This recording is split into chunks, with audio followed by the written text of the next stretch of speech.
I guess modern economics as a scientific doctrine begins with Cantillon, Richard Cantillon, who's a very interesting character too, and really with Cantillon, who's hardly talked about. But to put in a plug for myself, the Journal of Libertarian Studies, the current issue, now out, is an old Cantillon issue. About the most stuff that's ever been written on Cantillon. It came out of a conference on Cantillon several years ago. So Cantillon has essentially the praxeological methodology. He's got the methodology of abstract reasoning. He starts off with a world of one landlord. In other words, one landlord owns the whole country. Not so far off, because the French situation was you had landlords and you had farmers. So landlords, absentee landlords, who got into the land through conquest, and they would lease the land of farmers, and then you had other people. So you start off with one land. What happens with him? And you bring in more people, sort of like Rousseau economics. It's an excellent methodological presentation. His theory of utility, a value is essentially utility theory. He's also the first person to really talk about entrepreneur. The entrepreneur is uncertainty, bearing uncertainty. Brings an entrepreneur into economic thought. The theory of money is magnificent. He had the whole Hume theory except as a process analysis. Like I use that evil word. And it was not equilibrium. In other words, it was equilibrium, but it was the process toward equilibrium. So you have, in British classical economics, of course, you have different equilibrium states. You have this state and that state. You leap somehow magically from one to the other. You talk only about the equilibrium state. With Cantillon, you talk about the process toward the new equilibrium. For example, so when Cantillon talks about what happens when the money supply increases in a country, he talks about how it's very Misesian, so to speak, pre-Misesian. It's well, first people get it, they get the new money, they spend more, prices go up as they spend it, and their goods that they buy, then it percolates to other people. You have sort of a rippling out effect, and each group gets it until finally you have if you double the money supply, finally you wind up with prices more or less double, but not completely, because you have a different equilibrium now. You have different wealth effects, etc. And it's a very sophisticated, excellent analysis of international, like so-called Hume species flow analysis, except Cantillon is much better than Hume. Hume was writing about the same time, a little bit later. Actually, no, this is, say, 1730s, and Hume wrote in 1750s. Hume might probably read it, and all these guys knew each other. The British knew the French stuff. With Cantillon, you have a pre-Austrian analysis, no question about it. It was a process thing with individuals, starting with the micro-individuals. They get new money, they spend it, and so you wind up with let's say, a doubling of prices, but not automatic doubling. You have difference, as I say, difference in price, relative prices. On the other hand, Hume, who was a Scotsman, part of the British tradition, was a brilliant writer. I have to concede with Hume. He's one of the few people in history of thought who was a great writer, although a confused thinker. Usually confusion and good writing, good writing and clarity of thought come together. Confusion and bad writing come together. In case of Hume, his writing was better than his theories, so to speak. Anyway, with Hume, you have a pure pre-Friedmanite, pre-monetarist analysis. In other words, it's all equilibrium states. The money, as a matter of fact, there's a famous example which Mises uses. It's a good first approximation of what happens with money. What I call the Angel Gabriel model. In other words, you're sleeping overnight. Overnight, the Angel Gabriel descends to man. They hear that mankind's always belly aching. We haven't got enough money. The Angel Gabriel, benevolent but confused, but a lousy economist, says, okay, I'll fix these guys up. I'll double their money supply, and then they'll shut up. They'll satisfy their complaints. So overnight, everybody's money supply gets doubled magically. Your bank account, your wallet, your purse, etc. gets doubled.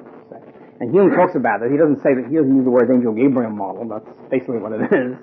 And then what happens? Well, then everybody rushes out, spends it, and then according to Hume, prices overall double, and that's it. In other words, you leap quickly from the one equilibrium state to the other equilibrium state without talking about the process. With Cantillon, it's very different. You have different people benefit and different people lose out. I mean, in this model, for example, the guys who know what's going on rush out at 6 in the morning or 8 in the morning and spend everything immediately. The other guys who decide to save it, of course, are shafted because they find the prices have doubled before they get around to spending it. So there are differences in sort of benefits or burdens. So with Hume, a very good analysis is the first approximation of how the money supply increases prices, but you blot out the essential pre-Austrian process and differences in micro level and just talk about the macro. This is the beginning, by the way, of the disastrous split between micro and macro, which begins with Hume and ends with Ricardo as a final classic example. It ends with Ricardo and continues ever since. In the pre-Austrian analysis, Cantillon and Turgot and all these people, there's no split between micro and macro.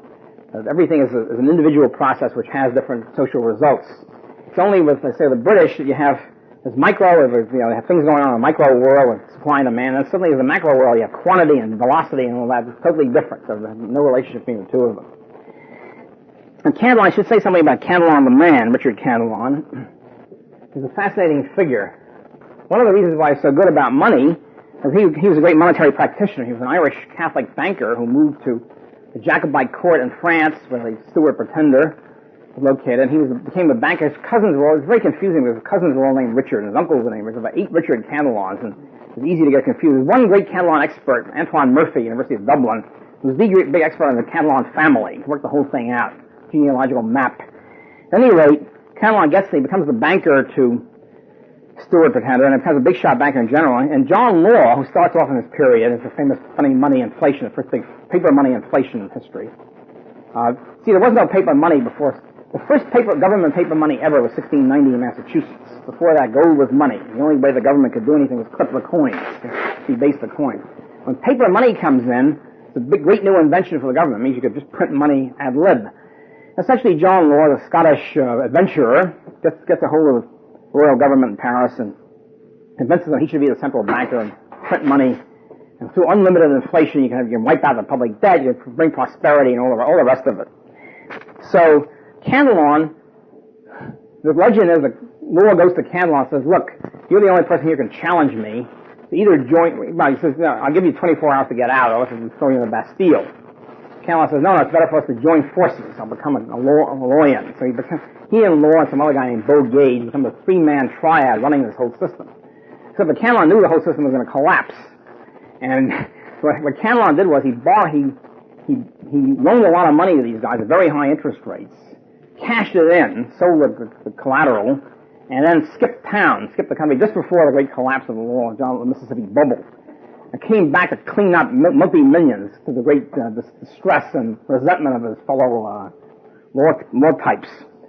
So anyway, he made millions out of this. He wrote his book as sort of a reflective response to this experience. The book was very influential, even, as I say, when it was still unpublished, and when in the early 30s, and it became printed in 1755 after he died, and it was read by everybody in France, all the laissez-faire people, all the intellectuals, etc., etc. It was extremely influential. One of the things about Cantillon was he had mansions in every city in Europe, and probably the only economist in history of thought was murdered. I can't think of anybody else except, Solon victim or something like that. He was murdered, presumably by his disappointed servant, skipped town with his jewels or something. At any rate, but Antoine Murphy told me privately, he refuses to publish it because he said he hadn't got enough data on it yet. That's a marvelous story. He claims that Cantillon really didn't die there. He was heavily in debt. He skipped town himself and went to Borneo, where his papers or whatever remained, died 20 years later. But at any rate, yes, great character, marvelous character.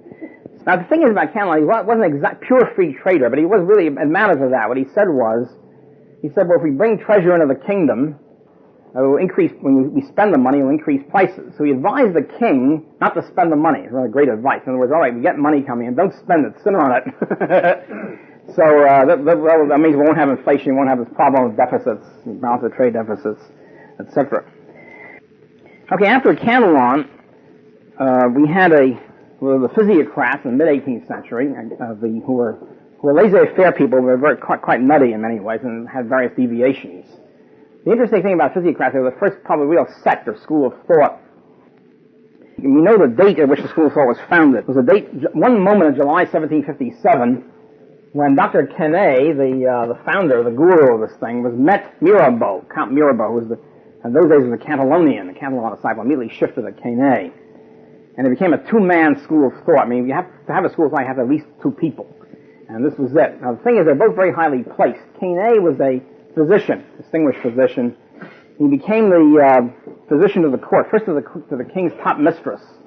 There was, by the way, a thing that one way to influence the king and try to convert him laissez-faire was to convert the king's top mistress. This was done by Archbishop Fenelon in the early 18th century, late 17th. And Quesnay was a physician to Madame de Pompadour, who was the king's top mistress, and then becomes influential at court. Mirabeau was influential. First of all, he's just written a massive book called The Friend of Man. It's a multi-part work which is incomprehensible, but the thing is, it was very popular because it was written in a 17th century style. Here it is in the mid-18th century, guys writing in mid-17th century style, so it sort of charmed everybody. And it was a bestseller. So Mirabeau and Cantillon, Marquis de Mirabeau, then organized the movement, Mirabeau, and Quesnay.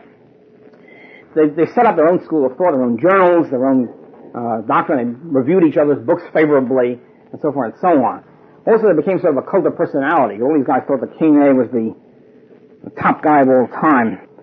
For example, his followers claim that Quesnay looked like Socrates. Kind of difficult to figure out, because we don't really know what Socrates looked like. And they also referred to him as the Confucius of Europe, the great sage of Europe. Mirabeau went so far as to proclaim that the three greatest inventions in the history of mankind were writing, money, and Quesnay's crazy diagram, the tableau économique, for the beginning of input-output analysis. The arrows. So, at any rate, they were laissez-faire. They were natural rights people and they were laissez-faire people. Unfortunately, they were little deviationists. They were very much in favor of high agricultural prices. One reason I think Quesnay was a farmer and he owned farms. And I think they would have been in favor of farm price supports if anybody proposed it. See, in those days, there was farm price supports the other direction. Farm prices were kept low, and of course they were very much opposed to that. The maximum price controls on farm products. I think they would have been in favor of minimum price control that had come up. Anyway, they were laissez-faire people according to their lights. And their strategic objective, the question is, if you're a laissez-faire person, and this came up in the late 17th century too, what do you do about it? Well, obviously the thing to do, you have absolute monarchy by this time in France. The thing to do is convert the king. If you convert the king, you can establish laissez-faire from the top, revolution from the top, so to speak, and that would be it. And so the strategic perspective of Fenelon and Turgot too, and the Physiocrats, convert the king, he will establish laissez-faire, and that's it. Well, how do you convert the king? Well, first of all, you convert the mistress. one route. How do you convert the king? Well, you have to convince the king it's really in his interest to have a laissez-faire system. So they tended to become utilitarian in that sense. In other words, even though Physiocrats were natural rights people, you tend to stress that it's for your benefit too, sire, if the kingdom is prosperous. The thing is, I'm not sure they're right. It seems to me the king can make a good case for saying the king's self-interest is to crush his inhabitants, loot every penny, and so forth and so on. So I think you have a problem right there in a strategic perspective. And what happened indeed when Turgot, who was a friend of the Physiocrats politically, although not economically, a laissez-faire person politically, Turgot was a top bureaucrat, finally gets in as finance minister in 1774. This is it. They said, well, this is the key. We'll win out. And as soon as he starts instituting laissez-faire, he's kicked out, of course, by the vested interests. And so at that point, physiocracy sort of disappears. Also, Quesnay was losing interest in economics. He was not interested in economics until in his 60s. And then he got interested and he formed the cult. By his 80s, or whatever he was when he finally died, he got interested in mathematics. He claimed to have squared the circle, which of course is impossible. Anyway, he claimed to have solved the problem of squaring the circle. Firing of Turgot, I think, really did them in. Now, Turgot, I refer you to as a magnificent person. I've written a pamphlet on this thing, which is available here, I think, from Mises Institute. Turgot was magnificent. He was great. He was my really favorite character in history of thought. Considering also the fact that he spent very little time in economics. He was a busy top bureaucrat, intendant, governor. And most of his time intellectually was spent on other things, history, linguistics. He's an all-around type. Wrote and read a lot on that topic. Economic topic is only sort of good offhand. He was pressed into it when he had to tell somebody something. For example, his Reflections on Wealth, his longest book, which is about 50 pages, was written under severe time pressure. He was trying to form questions to ask two Chinese students in France about Chinese economy, or preparing them to ask about French economy. And so he wrote this as a sort of outline to himself, as a memorandum to himself of what to, preparing questions to ask. This was a great work on wealth and capital theory, etc.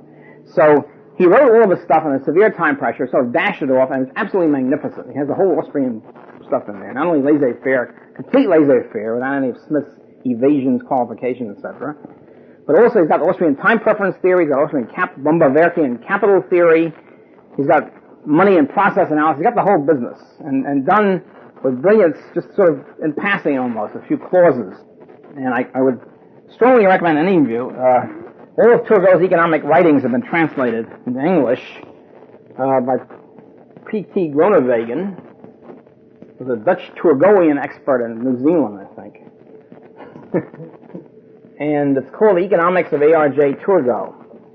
It's one of these things, a Dutch paperback costing about $60, something like that. It's insanely expensive, but it's worth it. And we've got very good notes and introductions and annotations by Groenewegen, Economics of Turgot.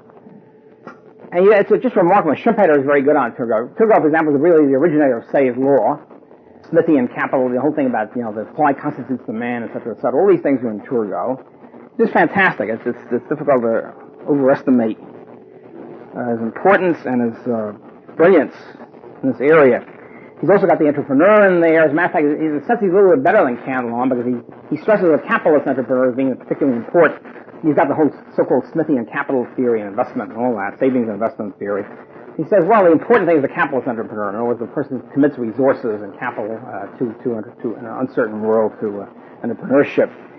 He's just phenomenal, and he's again extremely influential. As I say, he's got expectations. He's got the whole thing in there. He's also got, by way of law of diminishing returns, beautifully presented. Schumpeter says it was no presentation of law of diminishing returns to equal it until about 1920. It was written about 1760, 1770. All this is forgotten. This whole Turgot corpus drops out of knowledge. Again, talking about lost paradigms. Totally lost until right now, until recently, until 1960 or 70 or something. And why it's lost is an interesting story. Well, by the way, along with Turgot, we have Condillac, the brother of Mably, was a utility theorist and philosopher, who points out very clearly, even more clearly than Turgot, that exchange comes from double inequality of wealth, double inequality of utility.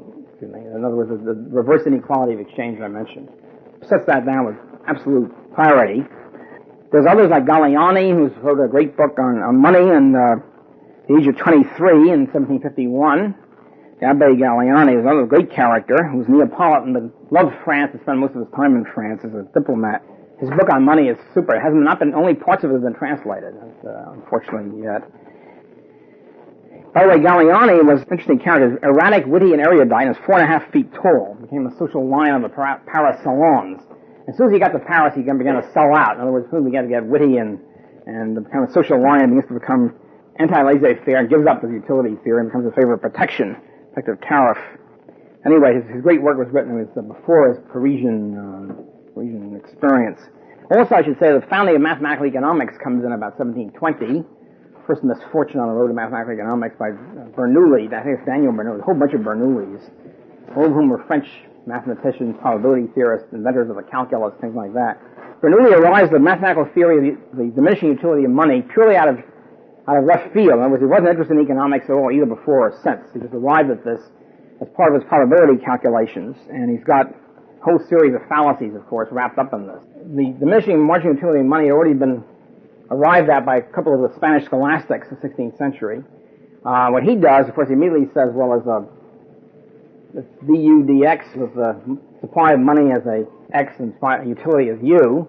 As soon as you do that, you have about at least two major fallacies right there. One is that life is not like the calculus. There's no infinitesimally small actions in life. Everything is discrete. In other words, everything is qualitatively different, and therefore there's no infinitely small steps that we can take. It really tosses that out. It tosses out calculus right there. And the UX thing is a ratio. And since utilities we know is ordinal and not cardinal, there's no such thing as a ratio. You can't. Also, I don't know what it means to have a ratio of utility to money anyway. It doesn't make much sense. But since utility is ordinal and therefore not cardinal, you can't put it into a ratio. You can't equate it to anything either. So the whole series about fallacy piled on fallacy. He also says with no proof or no evidence whatsoever that the utility of money is declines in inverse proportion to the quantity of money. First of all, what does it mean, inverse proportion? Second of all, there's no evidence whatsoever. Some other mathematicians said, no, it's not inverse proportion to quantity of money, it's inverse proportion to the square root of the quantity of money, even more silly. I mean, what does this mean? What are you talking about? More or less, much less, what's the evidence for it? Just sort of hot air seems to be the only way to describe this. All he knows about utility of money is it declines. In other words, you have a stock of money, right? You have a falling demand curve, so to speak, falling utility, and it declines as each unit, the utility of each unit declines as you add more. That's it. You don't know about this. There's no ratio, there's no inverse, nothing. And then, of course, he thought it was measurable between people, even more fallacious. And somehow you can compare everybody's utility of money and sum it up and add it up and divide it. All these things are precursors of mathematical economics, which we know and love today. It's sort of like the beginning of this stuff. And what we need to say about it Okay, and speculation here is why does the knowledge of Catalan and Turgot drop out? And the whole French utility, laissez-faire, time preference, whatever tradition, entrepreneurship. And why did people then think that Adam Smith founded economics? See, all this preceded Adam Smith. All these guys wrote before the Wealth of Nations. Kind of like wrote it the same year, Commerce and Government. Unfortunately, of course, was forgotten on the great Smithian wave. Why does Smith, as Carter says, make waste and rubbish of 2,000 years of economic thought? And why was he allowed to get away with it? Why did nobody even say that he was doing this? For one thing, see, J.B. Say, who succeeds Turgot in the French tradition, never referred to Turgot or any of these people. He knew them. He was a disciple, basically, of Turgot and Condillac and all these people. He was a classical liberal, laissez-faire person carrying on the battle through the French Revolution and after it. He was not just an economist, he was also a political thinker and an activist. And the question is, why did Say that Smith founded economics? Say was one of the people responsible for the myth. Why didn't he talk about the French tradition? He really disagreed with Smith on almost everything. Really, if you read the book, there's almost nothing Smithian about it. There's no cost of production theory, there's no labor theory. It's all utility and productivity and hardcore laissez-faire. I think there's two explanations. I puzzled over this for quite some time. How the Smith myth originated, why these guys, the knowledge of the French theorists got lost. They were discredited in France itself. Discredited for two reasons. One, because Turgot was locked in with the physiocrats, even though he really wasn't. He was a political ally of the physiocrats. He was not an economic. He was way beyond the physiocrats, who thought that agriculture was the only productive factor of production. Crazy tableau economique. As Turgot didn't believe any of this stuff. But he was linked with the physiocrats politically. And politically, the physiocrats were linked up with an absolute monarchy because their strategic perspective was, in fact, they were in favor of absolute monarchy because it's simple. You convert the king and that's it. You get laissez-faire. Why mess around with democracy and mass movements? Convert the king. And in fact, they tried to convert a whole bunch of kings. There's a great story about how Catherine the Great was very interested in ideas, Western ideas, and she called these people to Russia. Mercier de la Riviere, the great French physiocrat political theorist, natural rights theorist, explain to me, Monsieur Riviere, about what this physiocracy is all about. And he says, well, madam, essentially the laws of nature govern natural rights and laws of nature. She said, what room is there for the king? Well, the king just follows the laws of nature. She says, thank you, Monsieur, you've been very enlightening. Out. I didn't want to hear this. There's no role for the king whatsoever. As a matter of fact, there's one lovable guy, I'll finish up with this, called the Margrave of Baden, who's a physiocrat convert, and he speaks, I think, to not Mercier, but some other, I think Mirabeau or somebody, and he says, gee, it seems to me there's no role for government at all in your system. You could all be laissez-faire, sort of anarchistic. The guy draws out, no, sorry, we need the government for the framework and blah, blah, blah, etc. And of course, Margrave is perfectly correct.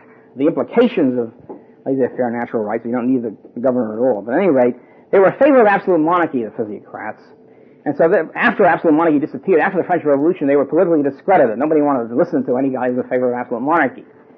And also, of course, the physiocrats, nobody really believed by this time agriculture was the only productive factor because there was a lot of industry growing at the time. So for those two reasons, I think, the physiocrats in Turgot got discredited, unfortunately, in France, and nobody would refer to them, and the knowledge drops out. The paradigm's lost. And the whole thing drops out. It's a real tragedy for economic thought, because then we're stuck for a century, stuck with the British. Essentially, the scholarship alignment begins with Grotius, the same guy I mentioned as a Dutch Protestant scholastic, who were Protestants but natural law people. Grotius was heavily influenced by the Spanish scholastics, by Suarez, etc. What happens is that Pufendorf, who's a Lutheran Grotian, this is early 17th century, I guess Pufendorf is mid. So Grotius is early 17th century and Pufendorf is middle or late. Pufendorf was sort of a popularizer of Grotius, so people would start reading Pufendorf and not Grotius. Grotius mentioned the Spanish scholastics, hailed them as being his predecessors. Pufendorf, being a hardcore Lutheran, hated Catholics, refused to mention any Catholics. As a result, the knowledge of scholastic economics drops out. Scholastic political theory drops out almost forever. Because Pufendorf didn't mention it, and Pufendorf was read by the Scottish Enlightenment people. One reason, by the way, why knowledge of scholastic economics drops out is when Latin drops out. Scholastics, of course, usually wrote in Latin. There are not too many Latinists around. And the fact that de Ruyter and Schumpeter, these people actually read Latin, is one of the reasons why they were able to bring them back. So Pufendorf brings the natural law doctrine and I wouldn't say laissez-faire, sort of semi-free market. It's very vague, but at least it's something. The first Scottish Enlightenment person, the first professor, I forget whether it's Edinburgh or Glasgow, it's one or the other, was Gershom Carmichael. He was only a professor for about 2 years before he dies, but he's a professor. When they begin the professorial, before that they were readers or whatever they were, And he translates Pufendorf and writes a commentary. He's the founder of the Scottish political economic wing of the Scottish Enlightenment. And so you get Pufendorf, Carmichael, and Carmichael is the teacher of Francis Hutcheson, who in turn was the teacher of Adam Smith. We have a Carmichael-Smith-Hutcheson connection. By the way, Smith, the famous phrase talks about the never forgotten teacher of Francis Hutcheson, praises him. However, he only praises him in a private letter to the university in Edinburgh. He never talks about Hutcheson as Wealth of Nation or anyplace else. He's part of Smith's Columbus complex. He kind of originated almost everything. At any rate, these guys are really natural law people, Carmichael, Hutcheson, etc. More or less free market and natural rights, more or less. I mean, not hardcore, but sort of soft-core classical liberals, I would say. Hutcheson, by the way, has a very good attack. One of the places where I differ with Hayek strongly on the history of thought is the status of Mandeville. Bernard Mandeville was a Dutch physician who lived in London most of his life, who wrote a fable of the bees and other such fables, which Hayek claims originated the idea of spontaneous order and the free market, how the free market works, and so forth and so on. I disagree with that totally. I take the Viner position, which was Hutcheson's position, which was that essentially Mandeville was not only a statist, but also his fable of the bees is really a plea for, sort of a pre-Keynesian plea for the glories of consumption. Saving is really bad, because you benefit the market and benefit society by consuming a lot. Hutcheson had a point, I think basically pointed out Hutcheson's Mandeville was only against consumption, in favor of libertinism, a libertinist rather than libertarian, so to speak. I think that's the correct interpretation. I think what Viner points out is that Mandeville was a follow-up book called Letters from Dion or something like that. It becomes explicit, even more explicit than the Fable of the Bees. So we have now, and all these, both Carmichael and Hutcheson were essentially utility theorists, so utility scarcity theorists. Value, economic value is brought about by demand, and demand and supply, and demand is caused by utility, and diminishing utility, and scarcity. In other words, essentially the scholastic position, since they were Protestant scholastics. And if this is true, where does the labor theory of value come in? The cost theory and labor theory of value, how does it come in? It's very strange. How does it come in indeed? It's not Hutchesonian, it's not Carmichaelian or whatever. And not only that, but Smith himself, as lectures, gives the correct version. In other words, the basic, the famous paradox of value, which Smith foisted on economic thought. Paradox of value, which is quite famous, is that how come if diamonds, if bread or water, whichever you want to use, is necessary to life, bread is good, the staff of life, or water is good, how come it's very cheap on the market, whereas diamonds, which are frippery and luxury, how come they're so expensive? In other words, you have this famous split between use value, and when it gets to use value, diamonds are terrible and bread is great, but economic value somehow violates that. Smith allegedly couldn't solve this, Ricardo couldn't solve it, so they don't talk about consumption. Consumption just drops out. You have a disastrous split between use value and economic value, which results in Marx and Veblen. The whole thing is that production for use versus production for profit really stems from this idea. Somehow the market values fripperies over important stuff like bread, and in real life, or in real terms, bread is much more valuable. So the usual story is that Smith enunciated this paradox of value, and then the Austrians finally solved it. It's not really true that Hutcheson had solved it, Scholastic had solved it, there's no problem. They realized what the problem was. That diamonds are very scarce, there's lots of bread around. It's very simple. You have an enormous amount of bread, an enormous amount of water. Each unit of water or bread is going to be worth much less than diamonds, which are, even though philosophically weaker, are much more scarce. That's all. It's relative scarcity and utility. That's the whole bit. Not only had Hutcheson solved it, but Smith himself had solved it in his lectures, his unpublished lectures at the time. Smith realized that in the Wealth of Nations, he totally changes it and poses the paradox of value, which then ruins classical economics from then on. And you might say, well, after all, the lectures were 20 years before. Maybe he's assuming that everybody knows the lectures, and then it goes on. That's not true, because the lectures were never published in his lifetime, only published fairly recently, 20th century. The whole thing is quite bizarre. We have in Smith not only a decline, a loss of economic thought from the French, but also from Hutcheson, and even from himself as previous persona 20 years before. This is true not only of paradox of value, it's also true of the Hume international money flow stuff, where he doesn't even have that. That drops out. The whole idea of the international money equilibrium and all that stuff drops out. It's very strange. This Wealth of Nations is a weird book. Because embodies not only is it not true that he did not create economics, but he lost a lot of economics even from his own previous 20 years ago, his own previous being, whatever you want to call it, 20 years before. Smith was growing up, but Smith was a young man in the 1750s. Scottish Enlightenment hits Scotland, so that universities of Edinburgh and Glasgow become the shining lights, intellectual lights in Europe, especially in Britain. At this point, Oxford and Cambridge had degenerated into sort of rich man's playthings or whatever. They're not intellectually important or good at that, or useful at that time. And so, as a result, Edinburgh and Glasgow become key centers, and people come from all over Europe to study there. Smith was started off as a clubman. Clubs were very important. 18th century social life, intellectual life, and everything. He was a member of about 8 different clubs, each of which had weekly meetings and things like that. There was one club, by the way, when David Hume, his friend David Hume, was president. The two were very different. They never spoke on art, because they were obviously the smartest. For all their disagreements with them, they're certainly the brightest people in the club. At any rate, so there was a big club life and intellectual life developing, plus the fact that we had a titanic struggle between and within the Church of Scotland, which was the established church, a typical British compromise. The Anglicanism was the established church in England, and Presbyterianism was the established church in Scotland, which angered the Anglicans in Scotland, of course, tremendously, and drove them into the Jacobite camp, by the way. And of course, the pure Calvinists, or whatever, the dissident faction, broke off and established the Free Kirk of Scotland. At any rate, in the established Scottish Presbyterian Church, there was a titanic struggle between the moderates, as they were called, and the evangelicals. The moderates consisted of all the bright people and the wealthy types in Scotland, and Glasgow and Edinburgh, and the evangelicals everybody else. The oppressed rural masses. As a result of fantastic maneuvering, even though the moderates were in the minority, they were able to control the church until about 1800. That was for approximately 50 years or so. Headed by Principal Robertson, William Robertson, a whole bunch of other people of whom Smith was a member. And they all knew each other, and they all were friends and compatriots. Even though the moderates were not as hardcore Calvinists, obviously, as the evangelicals, they were still pretty Calvinistic, especially Smith. Hume was about the least. Hume was, I guess, was tending toward deism or atheism or whatever. Hume couldn't find an academic post in Scotland, by the way. An interesting commentary on academia, where a guy couldn't find a university post because of his religious views. He was not impoverished, however, since he was a high aristocrat, independently wealthy aristocrat, member of the Hume family, which I think emerged now in Douglas Hume and all that. It's all the same group. So Smith starts off in this environment, however, was also deeply Calvinist, even though moderate. His mother wanted him to become an Anglican minister and sent him to Oxford, I believe, in order to, as part of an Anglican fellowship. When you graduate, you're supposed to become an Anglican minister, and he said, heck with that. And when he became a Glasgow professor, he had to sign the Westminster Confession, which was one of the requisites, and he had no difficulty, apparently, signing it.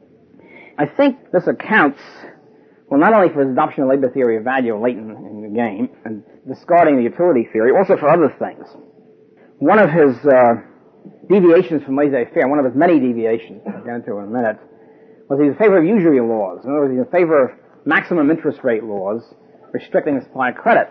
Eddie West was a friend of mine, who was a biographer of Smith and worshipped Smith, Edwin G. West. Couldn't understand this. He said, when we had a discussion at the Candelon conference, where Smith, of course, came in as a general object of attention. West said, well, gee, Smith deviated. He should have understood that if you have a maximum, like maximum price control, if you have a maximum interest rate, it will restrict the supply of credit and so forth. And he didn't seem to realize that. It's sort of a hole in his doctrine. Roger Garrison, who gave a comment on that, was an Austrian, pointed out, quite the contrary, Smith understood all too well what the concept was. And he wanted to restrict the supply of credit. That's the whole point. He understood that usury laws would restrict the supply of credit, and he loved it. He wanted to do it. Why? Because he hated consumption. He wanted credit to be channeled into the prime borrowers, who would pay prime interest rates, the low interest rate borrowing. He wanted to exclude from credit. He wanted to ration credit so that speculators and high consumer types, with non-Calvinist types, would not get credit. He wanted to channel credit away from dissolute types, okay? And was quite conscious on his part, and I think it's absolutely correct. Even when he gets to the diamond water or diamond bed paradox, the way he talks about it is kind of interesting. He doesn't say that diamonds are a luxury and therefore of lesser value. He says diamonds are of no value. No value.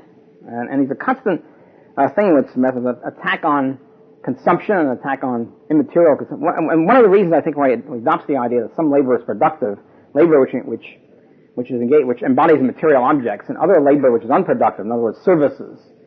He wasn't so much interested in material objects, he was interested in capital. He wanted capital investment. In other words, he disagreed with the time preference, the saving consumption preferences of the market. He wanted more saving and less consumption, basically. And one of the ways, usury laws is one way to channel consumption into prime borrowers. And in general, he disliked consumption, fripperies. He wanted to tax consumption. He wanted all sorts of ways by which he would, I'd say, restructure the preferences of the market. And it all fits in with what I postulate as the Calvinist approach to all this, where luxury becomes evil. Anything beyond some moderate consumption becomes wicked. So that was one of his deviations. The idea of productive labor fits right into that, building up capital investment. It's sort of the opposite deviation from the physiocratic Mandeville one, where only consumption is good and saving is evil. This is the opposite. And a lot of free market economists, by the way, still hold this. As a matter of fact, if you read any economic literature, financial literature, the supply-siders, for example, will say we have to lower marginal tax rates because we want people to save and invest more. Saving and investment good, but if saving and investment good, then the consumption must be in some way bad. Therefore, people are adjusting their own proportions. And so, read a lot of this, you'll get the same sort of, even now, the same sort of idea that saving good and, of course, consumption bad is not really explicitly stated, but, of course, is part of the paradigm. In other words, very few people are willing to allow the market, individuals in the market to decide their own saving investment preferences. In addition to the fact that he leaves out the productive labor stuff, creates a lot of problems. Theory of value is totally confused. He's a very confused writer. The theory of value is about 3 or 4 independent coexisting theories of value in there. On one hand, he puts too much emphasis on the division of labor to neglect of investment of capital. On the other hand, in his later books, toward the end of the book, he attacks the division of labor as causing alienation and all the rest of the stuff. In other words, he's sort of a pre-Marxian anti-alienation. One of the things, by the way, one of the reasons why he worries about the division of labor is it weakens the martial spirit of the people. If you're there, I don't know, if you're making parts of the pin or you're tightening bolts, you'll somehow lose the spirit of going out and conquering. And he's very, in that sense, very pro-war, something that's fairly overlooked. And his theory of money leaves out even the Hume stuff, much less the Cantillon stuff on money and prices. He leaves out a lot of stuff. He leaves out a lot of stuff that either he had or Hutchison had previously. I have a list of a compilation of deviations from laissez-faire of Smith. They're pretty long. I'll tell you that. Of course, there's the Navigation Acts, there's national defense, which include practically everything. The martial spirit decay. He's in favor of government-run education in order to inculcate obedience to the state among the populace. Scarcely a laissez-faire doctrine. Quoting from Smith, an instructed and intelligent people, besides, are always more decent and orderly than an ignorant and stupid one. They feel themselves more respectable and more likely to obtain the respect of their lawful superiors, says Smith, and they are therefore more disposed to respect those superiors. They are less apt to be misled in any wanton or unnecessary opposition to the measures of government. That's why he's in favor of government-run education. It's kind of a status, let's face it. Nonsense about him being a laissez-faire person. He's in favor of regulating bank paper, allowing fractional reserve banking, which most of his predecessors were against, by the way, including Hume. Hume was a hardcore 100% gold person. He thought old banking, fractional reserve banking was fraud. Most of his friends and his predecessors did. It was only Smith who started bringing in bank credit. He's in favor of public works, including highways, bridges, and harbors, on the rationale that private enterprise would, quote, would not have the incentive, unquote, to maintain them properly, a rather odd position to take. And a particularly lengthy list of taxes which he advocated, each of which interfered in the free market. For example, he was sort of a pre-Georgist, as Ricardo was definitely a pre-Georgist. See, all these guys, including Smith, believe that the landlord had no function. And the farmers had a function, but landlords, just ownership of land was functionless, and therefore can be taxed. It's a tax on rent, the whole smearing of rent, the whole vicious smear of rent, which really starts with Smith, and of course Ricardo maximizes it. But they didn't understand, for example, that landlords perform a very important function, namely allocating scarce land. I mean, it's an extremely important function, which they didn't think in terms of allocation. He also favored taxes on the import of foreign manufacturers, moderate taxes on the export of raw wool. A lot of, even within the free trade thing, he had a lot of deviations on that. And heavy taxes on luxurious consumption, as I mentioned. Taxes on luxury carriages. Specifically, to quote, tax the indolence and vanity of the rich, unquote. Once again, the Calvinist thrust. It also has, a puritanical hostility to liquor, which even though he's not a post-millennialist, but the anti-liquor thing was already there. He called for heavy tax on distilleries in order to crack down on hard liquor and induce people to drink instead of the, quote, wholesome and invigorating liquor of beer and ale. Somehow that was okay, whereas hard liquor was evil, sin. But even on ale, he was in favor of a high retail tax on retail sales of all liquor to discourage ale houses.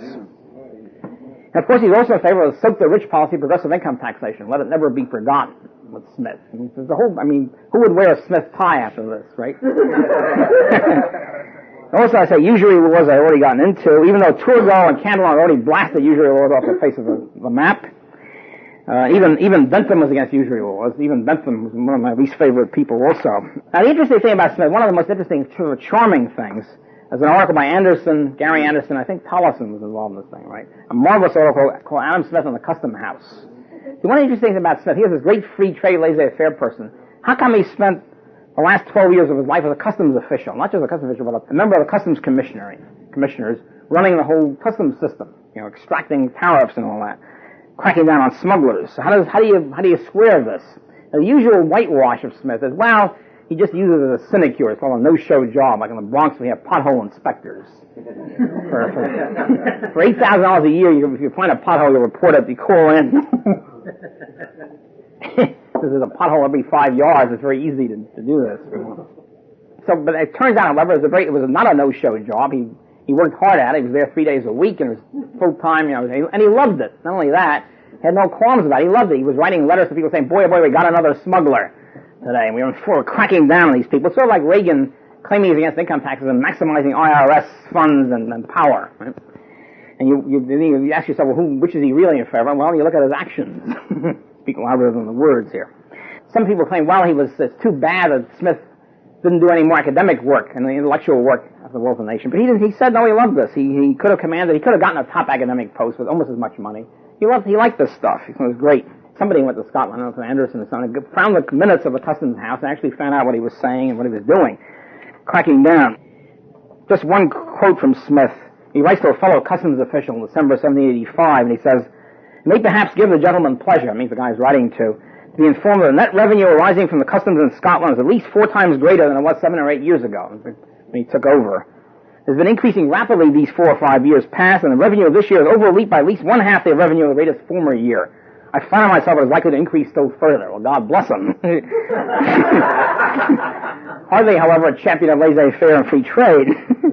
And he gets this undeserved reputation of being the founder of economics, and the other guys are lost. And we come to some Smithians now. I think there's Dougal Stewart, for example, was Smith's descendant and University of Glasgow. Very few people study under Smith himself, but everybody you can think of studied under Stewart. For about 10 or 15 years, he was the big shot professor of political economy at Glasgow. James Mill studied under him, and a whole bunch of other people, McCulloch and the whole Scottish group. When we get to the labor theory of value, it's pretty clear that the propounders of labor theory of value, not only Smith, but also his direct descendants, James Mill, who was Scottish, originally a top Scottish Calvinist who was studying for the Presbyterian ministry.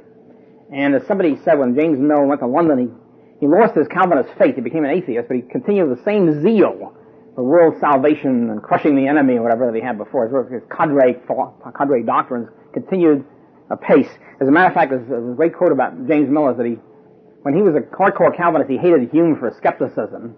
And when he was an atheist, he also hated Hume for the same reason. Hume was too muddle-headed and skeptical, and so it wasn't hardcore enough. Kind of a charming doctrine. Okay, well, Bentham was a Smithian, started off life as a Smithian, devoted Smithian, and he wrote his only good book, I think, is Defense of Usury, in which he attacked Smith for selling out on the usury question. He wrote that in the 1790s when he was a devoted Smithian. Bentham, of course, was not the founder, but probably the big systematizer of utilitarianism, a bitter opponent of natural rights, natural law, whatever. When you have to cut through the Benthamite movement, a whole bunch of Benthamites around, you cut through, you find the core of Benthamism, which is pretty monstrous. And of course, Bentham really is the founder of modern economics, the sense of welfare economics, cost-benefit analysis. It all comes in with Bentham. These people, James Mill and John Stuart Mill, are essentially Benthamites, and bring in the Benthamite, replacing whatever natural law doctrine there was. And I think it's all fallacious. I mean, the personal utilitarianism is fallacious, and certainly social utilitarianism, where you try to add up personal utilities and personal benefits and figure out what the maximum general greatest good for the greatest number is. It's obvious nonsense. You can't add them up, since all utilities are subjective and ordinal. Bentham's famous phrase, the greatest good for the greatest number, which is sort of the cornerstone of his doctrine. One of the problems with that, of course, one of the many problems, is supposing you're in the lesser number, then what? What happens then? Utilitarianism can justify almost everything. I think Benthamites would admit this. In other words, since there's no justice, no such thing as natural rights, justice, or anything else, it's all manipulating everything for alleged cost-benefit arguments. For example, take the idea, say, on punishment theory, which is an arcane part of libertarian doctrine. The Benthamites, of course, pure deterrence theorists. They don't believe in justice. It's all deterrence. Well, deterrence doesn't have to, for example, to deter. Take, for example, this sort of situation.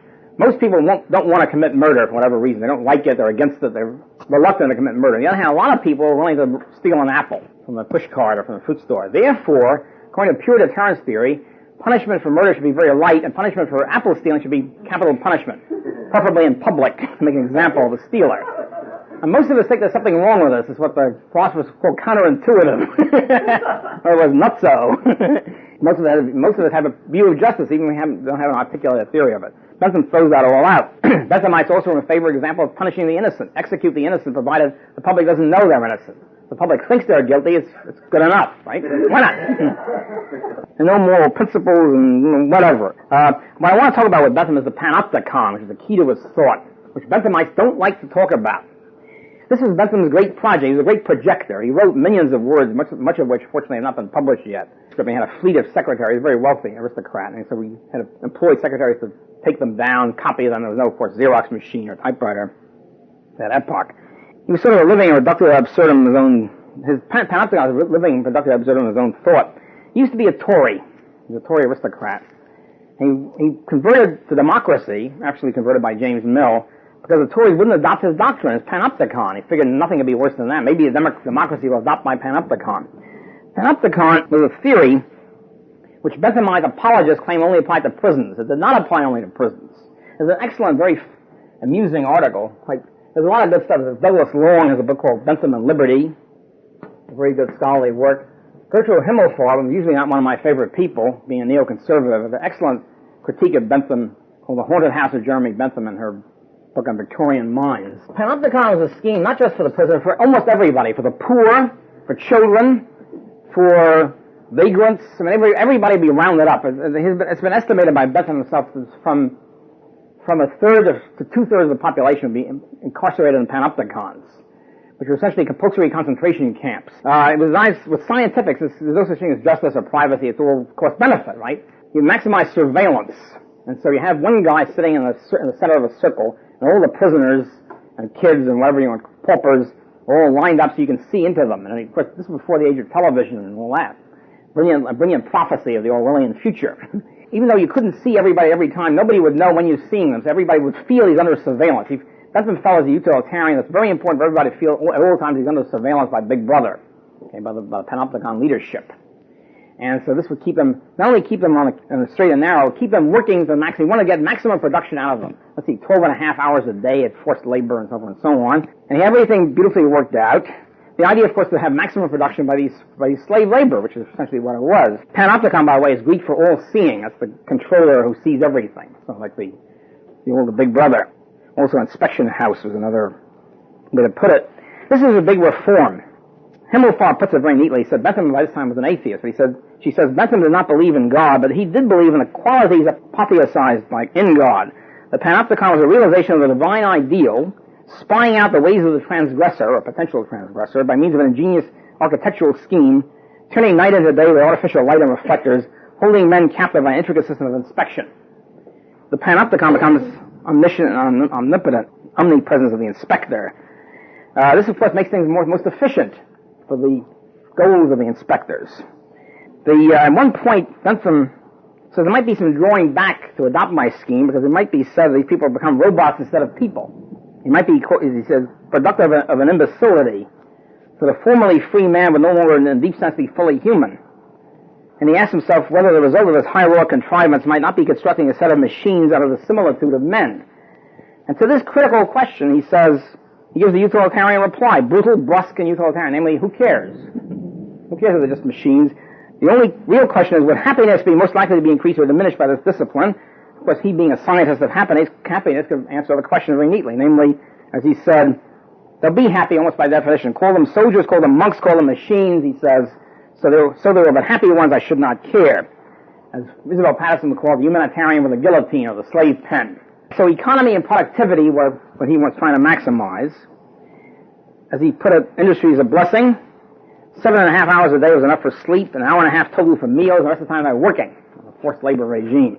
The punchline of this whole thing, whole panopticon scheme, is that he would run it, and it would be a private property, privately owned panopticon. Giant panopticon, slave labor, would be owned by him. He'd mint them and extract the profits from the slave laborers. And this way we have a unity of private and public institutions. And so he tried to lobby in Parliament, lobby the court, and never get it through, fortunately for Great Britain. Bentham had a group of secretaries. The most interesting secretary was James Mill, whom I now turn, who in a sense was the founder of the Ricardian system. I really think more and more we find out about Mill. I think is a fascinating character. Not John Stewart, not Olimpo, but James Mill, the father. James Mill, I call him the radical's Lenin, a real cadre type, a real Bolshevik type in every sense, personally, ideologically, whatever. Although he was semi-libertarian, he basically had this kind of mindset. I say he was originally a Scottish Presbyterian minister, comes to London and makes a precarious living as a freelance writer, which is always precarious, and latches on to Bentham. Bentham has a lot of money, and writing all the time, becomes a secretary. He's trying to organize everybody. He's a cadre type person. He's organizing his kid, John Stewart. He's organizing everybody, his friends, his wife. Everybody's being organized in a cadre manner. So he's trying to organize Bentham. Bentham was very unsystematic, would scribble all night or whatever. He kept saying, Bentham, why don't you work on this, complete this book, and then we'll get you to the next book. Bentham was writing with friends. This young whippersnapper was trying to organize me. So it was a sort of cultural clash of temperament. It was Mill who talked Bentham into being a Democrat. Mill had his own reasons for being in favor of democracy, universal suffrage. He adopted Bentham's utilitarianism and believed in laissez-faire much more than Bentham at this point, but he felt that he was the true Benthamite. James Mill, he was a very creative thinker, one of the most creative thinkers of this whole modern period, but always pretended, in contrast to Smith and a lot of other people, he originated everything. He claimed, no, I'm just a number two man, I'm a faithful Benthamite, I'm a faithful Ricardian. I'm just a mouthpiece of the great Bentham, the great Ricardo. Whereas actually he was contributing much to the doctrine. He was one of the few people in history who thought underplayed his own role. And I was talking to my old friend Leonard Liggio about this, and what is the it's kind of strange. He said, well, there might be an economic explanation for this, which I'm quick to this. I wasn't quick enough on the mark. The economic explanation being that Mill was impoverished, a freelance writer, whereas Bentham was very wealthy and Ricardo was very wealthy. And so this pretension of being a humble number two man might have an personal economic financial motive. Yes, master, as a source of a lot of pay. In fact, Bentham kept Mill going for many years until Mill wrote his history of India. Anyway, he does the same thing with Ricardo. He finds Ricardo as a retired stockbroker, a really bond dealer, whatever it was. Ricardo's whole ambition was to retire and become a country squire. Forget it, a young retired person. And Mill keeps nagging him. No, you gotta be the great economist. And he keeps, quote, forcing, unquote, Ricardo to write this book, and keeps correcting every chapter. Every chapter Ricardo gives to Mill, Mill corrects it and adds stuff to it, important thing, rewrites it, and gets him to publish it. And then he said, okay, now you got to be our cadre leader in Parliament of the philosophical radicals. Mill organized the philosophical radical cadre in Parliament. He had about 20 or 30 MPs by the 1830s, which had a balance of power position, quite powerful. And it turns out, more and more, that Mill really originated much of the Ricardian system. For example, one of the few good things in the Ricardian system is the law of comparative advantage. That international trade, you can have, even if one country or one person, of course, is terrible in everything, unproductive in almost everything, it can still be an advantage to trade with it, because it's the advantage of everybody to concentrate on the least unproductive area and trade with somebody else who concentrates on the most productive area. So you don't have to be an absolute advantage in anything. You can just have a comparative advantage. Ricardo, it turns out that not only didn't originate it, James Mill originated it and forced Ricardo to put it in, because Ricardo wasn't interested in it. Ricardo had only one interest in life, namely crush the unproductive landlord class. Since he believed that the landlords were unproductive weight and rent will inexorably increase and messing everything up, he tried to postpone the inevitable by lowering rents. And the way to lower rents was to import wheat, or corn as they call it. If you import wheat, at least for a few years you will keep down the rental value and lower the price of wheat. And keep the economy going until the whole thing cracks. So Ricardo's only interest in free trade was to lower the price, was the free trade and the importation of wheat, and because of this rent theory. Mill was also a Ricardian in that sense. He also had the general free trade position, plus comparative advantage, which he put into Ricardo's book, which stands out like a sore thumb, like a page or 2 pages, which Ricardo never referred to anyplace else. Ricardo's real interest is in monetary theory, of course, money and banking, which I haven't got time to go into. And the rest of it might well have been. We don't know really how much Mill has contributed. Mill had endless correspondence, endless walks with Ricardo, giving him the line, and we don't really know how much the stuff was James Mill. And Ricardo said, well, James Mill changed my life and all that sort of stuff. James Mill was a fantastic, very charismatic figure. Changed everybody's life was around him and so forth and so on. And so much of it might be the Millian system.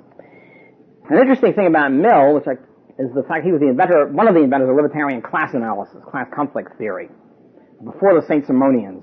About the same time as Comte and Dunway. I'm not sure who was first. I'm not sure whether it was independent on Mill's part, whether he learned it from, say, Charles Comte was J.B. Say's son-in-law and libertarian analyst.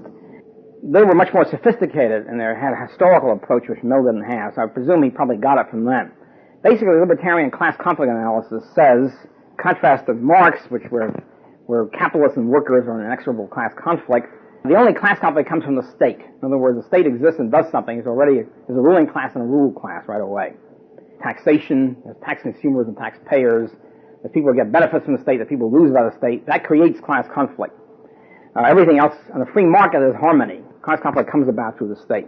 So Comte and Dunway had this, and they said, well, industrialization requires free markets and free trade. And as the state withers away, class conflict will be eliminated. We'll have a classless society, not in the sense of a communist society, but in the sense of free market. That was the Comte and Dunway approach. Well, Mill had something similar, except it was narrower. Basically, Mill said there were two classes in society, the ruling few and the ruled many. There's always a ruling class. The ruling class is exploiting the public through taxes and controls, etc., and his object was to eliminate it, have pure free laissez-faire. The reason why he was in favor of democracy is he felt that if you have pure democracy and universal suffrage, the public can't exploit themselves as there's always a minority, therefore the public will guard against the emergence of a ruling class. Of course, as we now know, it was an incorrect theory. It made a certain amount of sense in that period before democracy was tried. But at any rate, that was his objective. He convinces Bentham to go along. Convinces Bentham that it was Bentham's idea, which it really wasn't. And then he starts cadre activity in that direction for pure democracy and laissez-faire. He thought democracy was more important than laissez-faire because democracy is the key thing. If you have universal suffrage, then laissez-faire would flow from it inexorably. He then arranged his followers on a cadre basis, using, for example, organized deception. There's some very good books, Joseph Hamburger, very good books on James Mill. One is called John Stuart Mill and the Intellectuals, which is really about James Mill mostly. The other is called The Art of James Mill and the Art of Revolution. What he shows was James Mill, James Mill wrote books and journal articles all the time. He wrote books on practically everything. He wrote a book on logic, a book on psychology, a book on utilitarianism and economics, books on everything, plus journal articles, plus organizing his friend's kid and wife, and plus organizing the cadre in Parliament. I mean, I don't know how the hell he did it. It was unbelievable. He also organized the Reform campaign of 1832, the Reform Bill, for open suffrage to the middle class in England, which to him was a way station on the road to universal suffrage. He really pushed it through by an organized campaign of cadre deceit. In other words, he got control of most of the press by various means, most of the top newspapers. He got them to lie about the idea there was a revolution out there. If you don't pass the Reform Bill, the masses will vote. It was pure fiction. There was no revolution or nothing. He got the Whig government. He scared the Whig government into thinking there was going to be a revolution if they didn't pass the bill. He also worked out a theory about why lying is good. First of all, some people don't deserve the truth. And secondly, that, especially politically, they don't necessarily deserve the truth, and this is lying in a higher utilitarian good. Anyway, he did this and was successful. It was only discovered really about 10 years later when his aide-de-camp, his chief aide, John Rothbard, wrote a history of the Reform Bill and how it was put through. And the whole cadre were devoted to Mill. They figured he's the guy, and they take orders from him at all times, etc., etc. And the reason why he brainwashed his kid, and something very, of course, famous thing, where John Stuart Mill gets brainwashed, learns Latin at the age of 2 days, or whatever it was. The reason he didn't do it just for the hell of it. He didn't do it in order to try out his theories of education on his kid. He did it because the kid was supposed to be his successor as cadre leader. The kid had a world historical responsibility to carry forth leadership of the cadre. He wasn't just an ordinary kid. That was his basis of it. Of course, he flopped. I mean, John Stuart was a cadre leader until the old man died. John Stuart Mill lived in deception. God was not only muddle-headed, John Stuart, but also engaging in total deceit almost at all times. For example, he wrote an article praising Bentham. This is while his father was still alive, and a Benthamite. Praising Bentham, writing it publicly, and at the same time writing an anonymous article attacking Bentham. Right? I mean, this is, is messed up. At the very least. Doesn't really disclose the fact he was no longer a cadre leader until his father died. That was about 8 years later or something. Anyway, what happens with Ricardianism, I think, again, it's very difficult, first of all, to understand what Ricardo is talking about. To understand what Ricardo is talking about. Both Ricardo and J.B. Say were trying to understand Smith. Smith was very confusing. As I said, about 3 or 4 different theories of value at the same time, using words in an obscure manner and so forth and so on. Both they said, well, this is a great book. We know it's a great book, which we don't know what the hell he's saying. So they're trying to systematize Smith. Say does it as really as a Turgot disciple. He's really not a Smithian. And Say's whole book, I recommend, by the way, Say's treatise on political economy. It's a marvelous book. It's still in the old 1860 edition or something, right? It's still the translation of 1821 or something, and it's a marvelous book. It's straight Turgot. It's entrepreneurs, key, marginal, productivity, not marginal, but productivity, explanation of factor prices is there, utility theory is there, entrepreneurs are there very heavily. The whole thing is a Turgotian book. It's not a Smithian, even though he says Smith is the greatest. The only thing Smithian is what Smith picked up from Turgot, namely saving and Say's law, which is essentially the old Turgot thing of saving is okay because it results in investment, there's no problem about overproduction and all that. It's really a Turgot law, which Smith gets, and then Say gets from Smith or Turgot. And Smith is also the classical liberal libertarian leader of a movement, in addition to being an economist of note. In addition to that, Say was very hardcore on banking, was 100% banking gold theorist. And all the people, Compton, Dunoyer, and Bastel, all these people are essentially Say in the same movement. They're all disciples, descendants of J.B. Say. It's a marvelous book, great stuff. The only thing bad about it is he thinks that he says that Smith originated all that. I can't believe he really meant it. Meantime, Ricardo is writing what I can only call verbal mathematics. The only thing worse than mathematics is verbal mathematics. In other words, with a style, you're writing mathematical equations in linguistic form. So the whole thing becomes, it's an equilibrium analysis, which is where you're trying to set some things constant, other things variable, but putting it in words, and which makes it almost incomprehensible. Of course, the theory of rent not only says that landlords are unproductive, it also says that rent is not really a part of cost because rent is differential. I mean, it's a differential rent that the poorest land is zero, earns zero rent, and therefore any rent is really just a differential. It's not really earned, so to speak. Of course, you could say the same thing about wages. Wages are not a part of cost because anything above unskilled labor then becomes a differential which can be taxed away, whatever. Ricardo leads directly, not himself, but his followers. Henry George is a straight Ricardian. Marx is a Ricardian labor theory of value, which Ricardo lifted from Smith. In other words, Ricardo systematized Smith by taking the worst stuff in Smith and making a system out of it. And Say systematized by taking the best stuff. And so that's, I think, the difference. And he only agreed, saying Ricardo, on Say's law. But again, Ricardo's in the same Turgot-Smith tradition. The thing that happens to Ricardo, the whole system, labor theory of value, theory of rent, etc., again, there's a myth, which you've probably I'm sure you've all read, namely that Ricardianism dominated English economics until Jevons, until 1870s or even 1880s in Marshall. It's not true. We now know that Ricardianism died out by about 1830. In other words, he died by 1822. In 6 or 7 years, Ricardianism had been smashed by all sorts of people, by utility theorists like Samuel Bailey, by anti-rent people like Thompson, anti-Ricardian rent theory. And so by 1830, Colonel Torrens was addressing the political economy club and said, nobody's a Ricardian anymore. The Ricardian system is finished. And so you had a whole bunch of things going on, very interesting stuff. The Irish theorists, the Trinity College Dublin had a whole bunch of utility theorists, subjective utility theorists, were excellent. Put in by Archbishop Whately, a very interesting character, was English and was a professor at Oxford, a master of Oriel College, and he was fighting the fight against the High Churchmen in Oxford, the High Tories. He was a latitudinarian type. And when he becomes Archbishop of Dublin, he immediately sets up the Whately chair, political economy, and puts in, for the rest of his life, selects the holders of it, and every one of them is a utility theorist, until he dies. So that carries on Longfield and Butt and all these people. Of course, they're sort of outside the English mainstream. Usually Englishmen don't care what's going on in Ireland, so they're not that influential. But still in all, adding the whole thing up, Nassau Senior has some excellent stuff. Nassau Senior is very anti-Ricardian, except without explicitly saying it. And of course, again, something which I should have gone into, but I haven't got the time, is the Malthusian thing, which comes from Smith. Malthus gets his anti-population stuff, of course, from Smith. The iron law of wages and all that is really derived from it. And Ricardo, of course, is a big Malthusian on population, not on other things. And Senior essentially smashes that without saying so. I mean, essentially demolishes.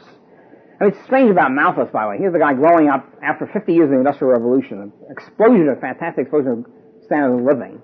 and worrying about population increase. When it was much more apropos 100 years before, when nobody was a Malthusian. Instead of that, he waits, so to speak, until the Malthusian problem was over and sets it up as a real problem, a big problem of population pressure. So what happens is that basically Ricardianism was finished until John Stuart Mill resurrects it in his monstrous work of 1848. In other words, from 1823 to 1848, there was no Ricardian domination of English economics. There was a free flow of utility theorists, there were anti-Ricardian rent theorists, etc. There's one very interesting character I can't omit in this thing. A fascinating character named John Ray, who was a Scotsman. And one person bohm-bawerk does acknowledge as being a pre-bohm-bawerkian, pre-time preference, Austrian capital theorist. And he's a very strange duck. He's a Scottish physician who's sort of unemployed and doesn't do well. He has a marital problem. Anyway, he leaves Scotland for Canada. And he's a very contentious character anyway. He gets involved in Canadian Calvinist politics between, I forget now which faction he was in. Anyway, he was in the losing faction. He was essentially kicked out of Canada and leaves for, I forget what it was, Hawaii. I think probably Hawaii, some minor Hawaiian island. He stays there for the rest of his life as a village physician. Anyway, he writes this thing. His passion in life was geography. He wrote the definitive work on Canadian geography, Canadian geology and all that. And he's a big protectionist. He's pro-protection, protective tariff, and he hates Adam Smith. So he writes a book in the 1840s designed to attack Adam Smith and free trade. And then he says, well, before I talk about free protection, I have to deal with capital theory. And he works out a whole Austrian capital theory. It had no relationship with free trade whatsoever, protection. Works out, it's a fantastic thing, and he works this whole thing out. He publishes, the publisher was a New England protectionist, who publishes, he wanted a good firm anti-Jacksonian, anti-free trade book. He publishes this book, nobody can understand what he's talking about. And he says, gee, this says nothing about protection really, it's worthless, and so nobody reads it. And the guy disappears, goes to Hawaii or something, and anyway, John Stuart Mill read it, because he read almost everything anyway, and somebody showed it to him, and he reads it, gee, this is a good book, and he praises John Ray's book for the wrong reasons. He doesn't understand it too well. He doesn't get the pre-bohm-bawerk stuff at all. So he praises it, and poor Ray gets a clipping, I think, from Mill. This is many years after the book was written. He said, gee, so thank you, Mr. Mill, because you're the only person who ever talked about my book, and you like it. It's kind of pathetic. The poor guy's writing as a Hawaii village physician. That was it. Nobody referred to it until about 1900 when Cedar Mixter discovered it, and then bohm-bawerk said, you're right. Bohm-bawerk hadn't heard of it either, and praised it. So anyway, he's a very, very interesting character. So all this was going on, and Mill's book comes in and reestablishes Ricardianism, and Mill had such tremendous prestige by this time as a philosopher, logician, intellectual, etc., that everybody just fell for it. It just sort of toppled over and adopted this, and the whole utility stuff drops out, and the non-Ricardian rent theory drops out, and the whole thing just sort of caves in, and Mill becomes dominant, JS, from 1848 until the 1880s, let's say. So that's really the dominance. It's the resurgence of Ricardianism. Also, in addition to that, Mill establishes positivism as a self-conscious methodology for the first time. The previous classical economists say was explicitly what we call now a praxeologist. It's deductive. You start with self-evident axioms and deduce economic theory. Senior was definitely a self-conscious praxeologist. And Mill says, no, Mill starts with the idea of false assumptions, the pre-Friedmanite view that you have to have false assumptions which you then deduce and test and all that sort of stuff. It really begins with Mill. And Mill having great prestige, which the others, of course, didn't have, essentially wins out. And of course, with Alfred Marshall, does sort of the same thing with marginal utility theory. Marginal utility theory comes in the 1870s, Jevon in England, and Walras in Switzerland, and Menger in Austria. Marshall's function in life was to bury marginal utility theory with faint praise. In other words, to reestablish Ricardo and Mill. That was his whole goal in life, and he unfortunately succeeded in Britain. When I went to college, I read Marshall's Principles of Economics straight through. That was our seminar. We had a seminar, and we did read Marshall's Principles. It was great, much better than reading, Keynes or something. That was what we did. First of all, if you read Marshall, you see evangelicalism. You see the pietism shining through. He's constantly making pietist moral arguments throughout, in the midst of talking about the representative firm and all that. But more important here is that what he's doing is he takes marginal utility and he trivializes it. In other words, confines it to consumption. Okay, it's true about consumption. You get the diminishing marginal utility, and that's it. It's true they solve the value paradox. And from then on, he talks about production. He talks about cost. And cost is the key thing. And so the real essence of the utility theory drops out. And since when I was going to graduate school or college in the 40s, The general view was that Marshall had integrated anything of value in the Austrians. That was it. It's all in Marshall. Any good stuff is in Marshall. The rest of the stuff doesn't have to be read.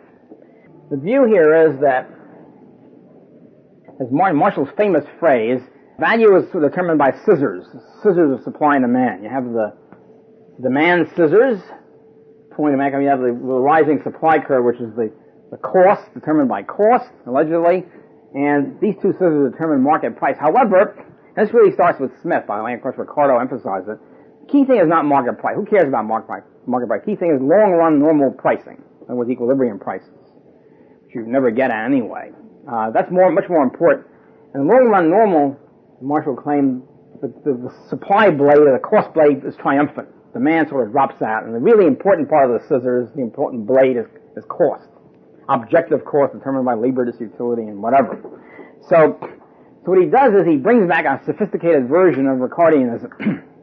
We don't worry about market price, you worry about long-run cost. And of course, one of the two basic problems is, one is the long-run cost never arrives, so it can't be really the key thing. After all, the key thing is you want to explain the market, the real market, and not long-run which never shows up.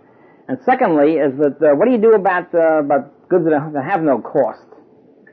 Rembrandts, for example. Rembrandt painted the thing and then corked off. Okay, the price of Rembrandts fluctuates. Where's the supply cost? Where's the supply part of the blade? It ain't there, of course. There's only demand. So they had to admit, well, it doesn't work for non-reproducible products. Well, after all, non-reproducible is important. That's part of pricing too. Isn't it better to have a price theory where we have a general explanation of all prices than one which only explains reproducible goods? And so that, of course, is not discussed. The non-reproducible goods were just tossed in the wastebasket along with consumption with Ricardo. All this is brought back, as I say, in a very sophisticated manner. And Marshall, having tremendous prestige as a Cambridge professor, dominates all of English economics from the 1880s until 1920s. And Jevons, who was sort of a maverick, semi-Austrian, so to speak, maverick, doesn't get any hearing, and he dies young too. So that's totally against his influence. So what you have is the reestablishment of Ricardianism, and with Mill and Marshall being essentially in more sophisticated form. That is really, I think, that really ushers in the 20th century.